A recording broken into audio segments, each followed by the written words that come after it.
Hello guys, welcome back to our channel. तो आज मैं एक न्यू टॉपिक के साथ आया हूँ। तो इसका नाम इक्वेशन ऑफ कंटिन्यूटी है। तो आइए इसके बारे में जानते हैं ये एप्लीकेशन क्या बोलता है। तो आप लोग ये देख सकते हो। इक्वेशन ऑफ कंटिन्यूटी जनरली हम लोग फ्लूइड्स मैकेनिक्स में पढ़ते हैं। तो जैसे ये कोई एक पाइप है, ठीक है, ये कोई एक पाइप है। तो इसमें हम फ्लूइड मतलब कोई लिक्विड इसमें डाले, तो इसमें जब डाले तो मानिए एक ऐसे गया।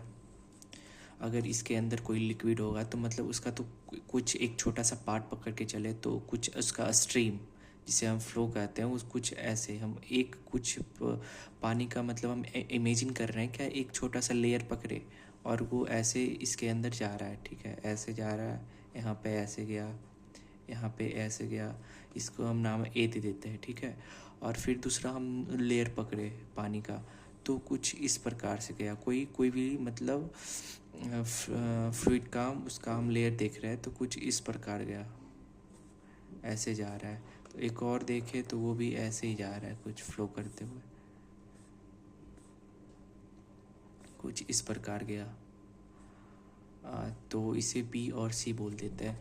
तो इक्वेशन ऑफ कंटिन्यूटी ये बोलता है अगर कोई यहाँ पे हम एरिया ले, मतलब अगर ये कोई एक पाइप है, ये जो आप देख रहे हैं, ये जो ऐसे पाइप है, हम वो पाइप को या फिर कोई भी मतलब एक कंटेनर है, कुछ भी है जिसमें लिक्विड फ्लो कर रहा है, मतलब इधर से जा रहा है और इधर से निकल रहा है, ठीक है, निकलना भी चाहिए और जाना भी चाहिए। तो अगर कोई पाइप है, मैं इसे रेफरेंस पाइप लेके चल रहा हूँ, ठीक है। तो ये कोई एक पाइप है, अगर इसमें कोई भी लिक्विड फ्लो कर रहा है तो इक्वेशन ऑफ कंटिन्यूटी ये बोलता है अगर मैं यहाँ पे एक छोटा सा एरिया लेता हूँ, अगर ये मैं छोटा सा एरिया ले रहा हूँ, ठीक है, यहाँ पे एक छोटा सा एरिया लिया, मैं इसे ए बोल देता हूँ, इसे ए बोल देता हूँ, ये जो मैंने लिया एरिया, इसे मैं ए बोल रहा हूँ, मतलब यहाँ पे जो मैंने लिया मानिए यहाँ पे इतना दूर को मैं ए बोल रहा हूँ, ठीक है। और इसका एरिया मैं A1 बोल रहा हूँ। और मैं दूसरी अब ये तो जहाँ निकल रहा हूँ मैं वहाँ पे एक छोटा सा एरिया लिया, और जहाँ मतलब जा रहा हूँ वहाँ पे मैंने छोटा सा एरिया लिया, और अब मैं उधर एरिया लेता हूँ जहाँ पानी निकल रहा है, ठीक है, या कहीं भी लेता हूँ, मैं इधर ले रहा हूँ, ठीक है। ये मैंने एरिया लिया, यहाँ पे छोटा सा एरिया लिया, मैं इसे बी बोल रहा हूँ, ठीक है, इसका एरिया A2 है। तो आप लोग देख सकते हैं यहाँ पे क्या, जितना पानी जा रहा है उतना ही पानी निकल रहा है, ठीक है। तो यहाँ पे कुछ मतलब बीच में कोई भी मतलब ये होल वगैरह नहीं है। तो तो अब इसका कोई वेलोसिटी होगा, मतलब पानी का जिसमें जाने का कोई वेलोसिटी होगा, तो उसे मैं भी बोल रहा हूँ यहाँ पे, मतलब यहाँ पे 1 दिया हूँ एरिया, तो इधर भी वेलोसिटी V1 दे रहा हूँ। और इसे इतना दूर कवर करने में, मतलब यहाँ से लेके यहाँ तक इसको कवर करने में डेल्टा टी टाइम लगा, कि क्या लगा, डेल्टा टी टाइम। तो इतनी दूर कवर करने में इसका क्या, इसका डिस्टेंस, ये मैंने क्या लिखा, डी लिखा, इतना दूर का डिस्टेंस, मतलब इसे कितना देर लगा, मतलब कितना कवर किया, तो V1 इंटू डेल्टा टी। और इसी तरह मैं इसमें लिख रहा हूँ, इसको D1 बोल देता हूँ, इसे D2 बोल देता हूँ। तो D2 मेरा क्या हो जाएगा, इस यहाँ पे माने वेलोसिटी पानी का कुछ हुआ, क्योंकि रफ सरफेस है ना, ऐसे ऐसे है, तो ठीक है, कुछ ऐसे है, तो यहाँ पे वेलोसिटी भी कुछ अलग टाइप का रहेगा, तो V2 मैंने बोल दिया।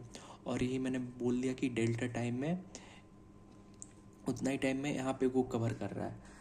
तो तो मुझे D1 यहाँ से पता चला, मुझे D2 यहाँ पे पता चला। तो अब इसी तरह इसमें हम अब क्या निकालेंगे, वॉल्यूम ऑफ दी फ्लूइड, मतलब वॉल्यूम कहाँ का निकालेंगे, volume of the fluid, volume of the fluid, fluid कहाँ, जहाँ जा रहा है पानी, कहाँ गोइंग, फ्लूइड गोइंग इनटू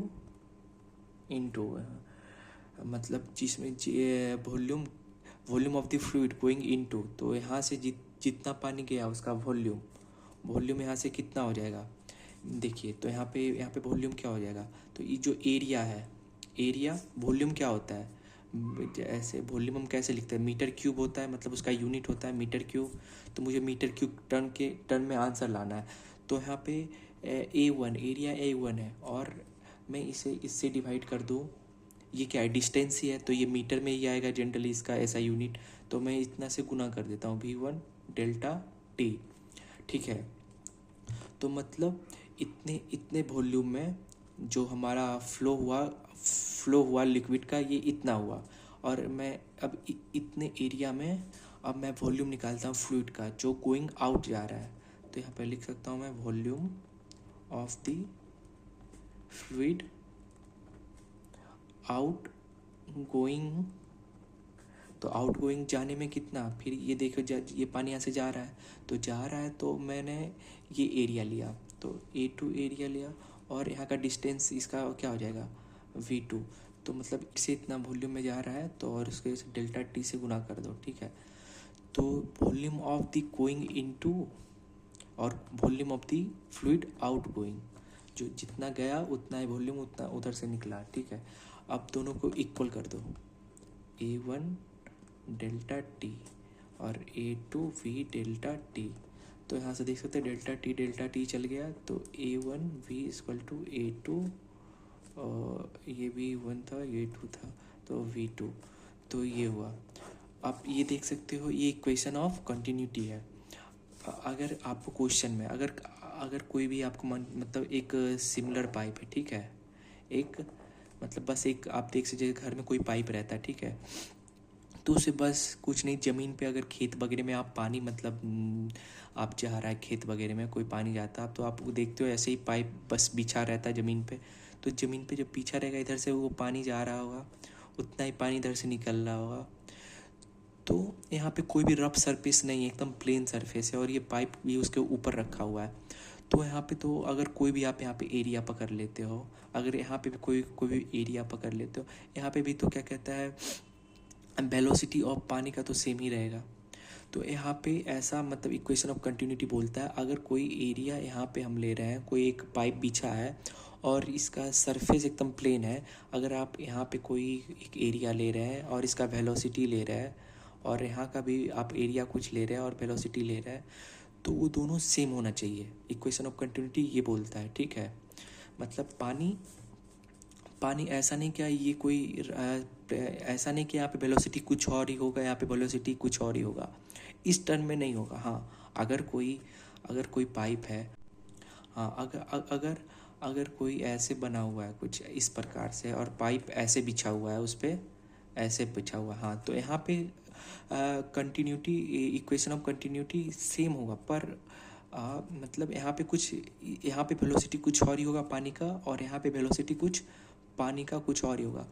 इसीलिए हम क्वेश्चन में जनरली यूज करते हैं V1 A1 V1 equal to A2 V2, मतलब यहाँ का एरिया और यहाँ का एरिया। तो इससे मुझे मतलब वेलोसिटी या एरिया मिल जाता है जनरली क्वेश्चन के टर्म में। ठीक है, जो क्वेश्चन में अगर एरिया पूछ रहा हो तो वेलोसिटी दिया रहेगा, अगर कुछ वेलोसिटी पूछ रहा हो तो एरिया दिया रहेगा, अगर एरिया पूछ रहा हो तो वेलोसिटी दिया रहेगा।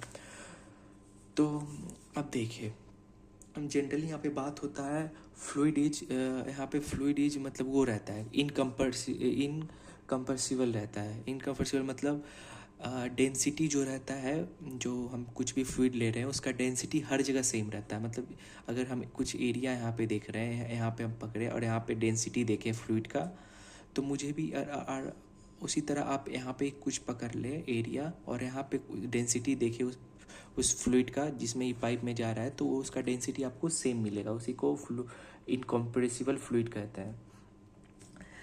तो ये एक तरह का लॉ भी है जिसे law of conservation of mass in fluid dynamics को कहते हैं।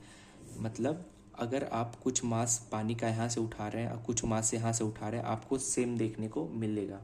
तो इसी को बोलते हैं law of conservation of mass. अगर समझ में आया तो गाइस लाइक कीजिए। ओके बाय गाइस, मस्ती रुकनी नहीं चाहिए।